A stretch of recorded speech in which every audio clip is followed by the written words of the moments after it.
बिस्मिल्लाहिर्रहमानिर्रहीम। मैं हूं इकबाल जिंजू और आप देख रहे हैं मेरा यूट्यूब चैनल और फेसबुक। आप तमाम दोस्तों से दरख्वास्त है कि मेरा यूट्यूब चैनल सब्सक्राइब करें और फेसबुक पे शेयर करें। नाज़रीन, मौजूदा हुकूमत के जो फ़िलासफ़र हैं ये अमेरिका की ग़ुलामी को अपना हक़ भी समझते हैं और उसको एजाज़ भी समझते हैं। ये सोचते हैं कि अगर हम अमेरिका के कहने पे या उसके हुक्म पे यस सर कहेंगे तो हमें शायद बहुत बड़ा हमारे लिए, हमारी नस्लों के लिए एजाज़ हो। मतलब इनको ये अंदाज़ा नहीं है कि ये जो महंगाई है ये किस हद तक बढ़ गई है, आवाम के लिए कितने मसाइल हैं और गरीब आवाम, आम आदमी, मज़दूर किस तरह से इस महंगाई के हाथों मजबूर है, बेबस है और वो कुछ कर नहीं सकता।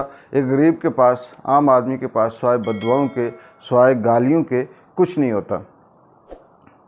इसके साथ जिन्हें खाली ये नहीं है कि महंगाई बढ़ी है, ये जो मौजूदा हुकूमत के फ़िलासफ़र हैं इनकी फ़लसफ़ियाना बातें देखें, दानिशवराना बातें देखें, इनके पास कैसे कैसे प्रोजेक्ट हैं, कितनी खूबसूरत इनके पास प्लानिंग है उस गरीब आवाम को महंगाई से निकालने के लिए। और क्या मज़ेदार किस्म के ये दानिश्वर यहाँ बैठे हुए हैं कि एक दानिश्वर ये कहता है कि अगर महंगाई है तो कोई मसला नहीं है, आप चाय का 1 कप कर दें, अगर 1 पीते हैं तो आधा कर दें। ये उसकी महंगाई का जवाब है। दूसरा इनका फ़िलासफ़र ये कहता है कि अगर आप 4 भाई हैं, 1 रोटी है तो चारों मिलके 1 रोटी खा लें, ये महंगाई का हल है। तीसरा इनका जो दानिश्वर है वो ये कहता है कि अगर महंगाई है तो आप अपनी आमदन में इजाफ़ा करें और अपनी आमदन बढ़ाएं। लेकिन उस दानिश्वर को ये नहीं पता कि आमदन कहाँ से बढ़ाएं। मुल्क आपके कब्ज़े में है, आमदन के ज़राए आपने महदूद कर दिए, फैक्ट्रियाँ जो थी वो आपने बंद कर दी, जो थोड़ी बहुत ही मजदूरी थी वो आपने ख़त्म कर दी और आपने ना सिर्फ महंगाई की बल्कि इस मुल्क में आम आदमी के लिए मजदूरी करना भी मुश्किल कर दिया। तो जनाब दानिश्वर साहब, कहाँ से हम वो महंगाई के साथ साथ अपनी आमदन में इजाफ़ा करें। तीसरी इनकी जो शहज़ादी है उसकी तो क्या ही बात है। ये दुनिया का वाहिद मुल्क है कि हमारे यहाँ एक ऐसा शख्स, एक ऐसी ताकत भी है जिसके पास कोई ओहदा नहीं है, जो कई इलेक्शन लड़के जीती हुई नहीं है, लेकिन वो ना सिर्फ मुल्क को कंट्रोल कर रही है बल्कि मुल्क के तमाम इदारों को वो अपने हुक्म पे चला रही है। उसमें चाहे मीडिया हो, इस्टेब्लिशमेंट हो, इदारे हों, एहतसाब हो, नैब हो, जो मर्ज़ी हो, इवन के कुछ ताकतवर हल्के भी उसके कब्ज़े में हैं और उसके कहने पे वो चलते हैं। और उसका कमाल देखें, उसका कहना देखें कि वो हैंडलर को भी अपने काबू में रखती है और वो ये कहती है जी कि जो कुछ हो रहा है ये हमारा नहीं है और ये पिछली हुकूमत का है और ये महंगाई नहीं है। उनसे कोई पूछे कि आपको महंगाई का क्या अंदाज़ा होना है, आप तो सोने का चम्मच लेके पैदा हुए, आप तो अरबों खरबों की करप्शन के बिस्तरों में सोए, आप तो ट्रिलियंस के हिसाब से जो आपने अवाम का खून चूस कर पैसा कमाया, उनके तकिए और उनके आप महल बना के उसमें सोते रहे, आपको कहाँ से इसका अंदाज़ा होगा। एक और दानिश्वर, इसी हुकूमत का कमाल है, मुबारक है वैसे उन हैंडलरों को जो ऐसे दानिश्वर इस मुल्क में लाए, जो ऐसे फ़िलासफ़र इस मुल्क में लाए कि जिनकी बात, हर एक बात ऐसी है कि जो तरक्की की तरफ जाती है, जो उसका जवाब किसी दूसरे के पास नहीं है। एक और दानिश्वर ये कहते हैं कि बिजली की लोड शेडिंग है। जिन्हें इनकी प्लानिंग देखें कि बिजली की लोड शेडिंग है तो हम बिजली को बचाने के लिए बाज़ारों को जल्दी बंद कर देते हैं, मार्केट को जल्दी बंद कर देते हैं। पुराने पाकिस्तान में होता था और वाकई ये पुराना पाकिस्तान वापस आया कि लोड शेडिंग को कम करने के लिए बाज़ार जल्दी बंद कर दें। महंगाई ज़्यादा है तो एक गरीब आदमी को, जिसके सोर्स आपके हाथ में है, जिसका सब कुछ आपके हाथ में है, आपने कब्ज़ा करके उसे मशवरा दिया कि आमदन बढ़ाएं।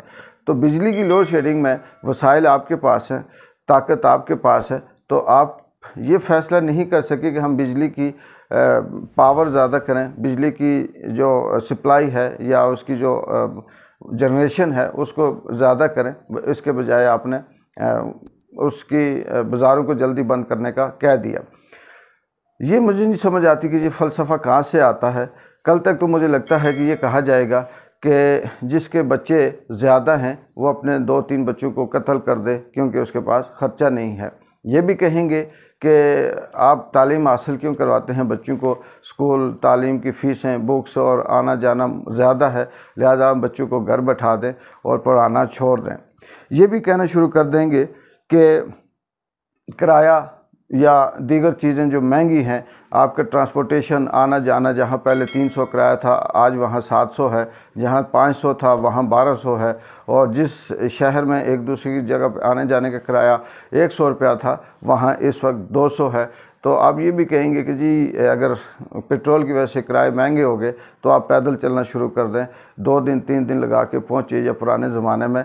बल्कि ये मैं कहूँगा कि पुराना पाकिस्तान वापस नहीं आया, बल्कि ये पुराना ज़माना वापस आ गया जब लोग पैदल चला करते थे और उस वक्त ट्रांसपोर्ट नहीं होती थी और वो पैदल चल के सफ़र किया करते थे। मुझे इस पे बड़ी हैरत है कि ये सब कुछ सामने नज़र आ रहा है कि ये किस तरह से आए और किस तरह से इन्होंने इस मुल्क पे कब्ज़ा किया, किस हिसाब से अवाम को यानी भेड़ बकरियों की तरह हाँकने की कोशिश की, और ये कहकर कि हम नाअहल हैं, नालायक हैं, हमारे ऊपर केसेस हैं, और जो साबका हुकूमत थी पाकिस्तान तहरीक इंसाफ की, ये केसेस ख़त्म नहीं करेगी, NRO नहीं देगी और हमारे साथ किसी किस्म का समझौता नहीं करेगी। हमें डर है कि हम इन केसेस की वजह से नाअहल भी हो सकते हैं, सियासत से भी आउट हो सकते हैं, हमारी आने वाली नस्लें भी इस मुल्क से आउट हो सकती हैं और सियासत से बाहर हो सकती हैं, और हम सिर्फ़ अपने वो सारा कुछ ख़त्म करने के लिए वो ताकतें, वो ज़रिए, वो शिकें, वो रास्ते सारे बंद करें जो हमारे रास्ते में रुकावट है। तो उसको ख़त्म करने के लिए इन्होंने मुल्क पे एक ताकतवर इदारे के साथ मिलकर कब्ज़ा किया, और अब ये कहते हैं कि हम अवामी हुकूमत है। इनकी जो फ़लसफ़ियाना और दानिशवराना बातें हैं, इसका सिलसिला भी रुका नहीं है, अभी जारी है। एक और दानिशवर ने पाकिस्तान मुस्लिम लीग नून के, उसने कहा कि करप्शन होती रहती है, करप्शन से मुल्क तरक्की करते हैं, और बहुत से मुल्कों में करप्शन है। क्या कमाल का फ़लसफ़ा है। थोड़ा सा हमें भी मौका दे दें कि हम भी करप्शन कर लें और हम भी अपने बाल बच्चे के लिए, अपने ख़ानदान, अपनी फैमिली के लिए थोड़ी सी स्टेबल ज़िंदगी कर लें ताकि वो बेहतर हो सकें अगर करप्शन से तरक्की होती है। और फिर साथ उनके खाली यही नहीं, बात यहाँ नहीं रुकती, बल्कि ये भी कहते हैं कि हम नैब को ख़त्म करेंगे, और नैब कोई इदारा, कोई हल नहीं है, और हम अपना जो सिलसिला है वो जारी रखेंगे। मुझे लगता ये है कि ये जो मुल्क है ये अवाम के लिए नहीं बना, ये मुल्क तरक्की के लिए नहीं बना, ये मुल्क इस अशराफिया के लिए बना, इस माफिया के लिए बना, इन ताकतवर इदारों के लिए बना, इन हैंडलरों के लिए बना। और ये इसीलिए चंद लोग मिलकर, चंद ग्रुप मिलकर इस मुल्क को लूट रहे हैं, सरेआम लूट रहे हैं, और सरेआम इसको तबाही के दहाने पे लेके जा रहे हैं।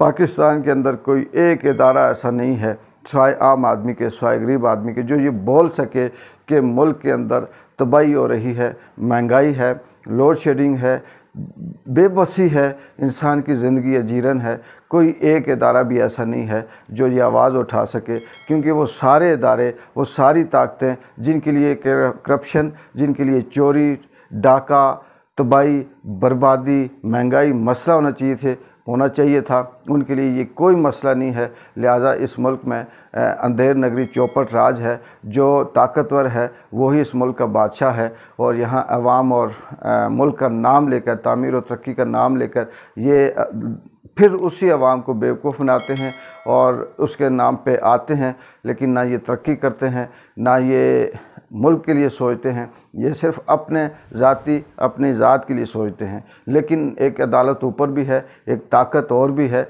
जो एहतसाब करती है और करेगी। इंशाअल्लाह ये दुनिया देखेगी, तारीख़ अपनी जगह पे लिखेगी, मौरख़ अपनी जगह पे लिखेगा, लेकिन दुनिया इनका जो अंजाम है वो देखेगी कि इन्होंने इस मुल्क के साथ, इस अवाम के साथ किस तरह से सलूक किया और कैसे धोखा दे के इस आवाम को लूटा, इस मुल्क को लूटा। और वो ताकतें कब तक रहेंगी जो इससे पहले भी मुल्क लूटने में साथ देती रही और अब भी दे रही हैं।